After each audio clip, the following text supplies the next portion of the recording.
निवडणूक आयोग यांनी केलेल्या सूचनानुसार तसेच माननीय पोलीस आयुक्त ठाणे शहर आशुतोष डोंगरे सरांनी आदेशित केल्यानुसार क्राईम ब्रँचकडून अवैध शस्त्रसाठा असेल, अवैध मालूसाठा असेल किंवा त्या बाकीच्या इलिगल ॲक्टिव्हिटी आहेत त्याच्या अनुषंगानं कारवाई करण्यासंदर्भात माननीय पोलीस आयुक्तांचे आदेश होते।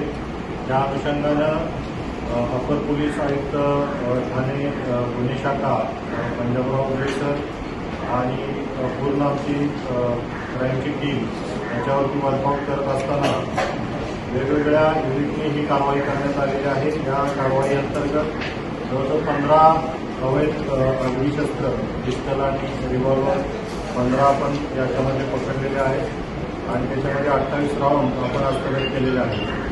तसेच इतर कारवाईमध्ये 18 अवैध गावठी दारूभट्ट्या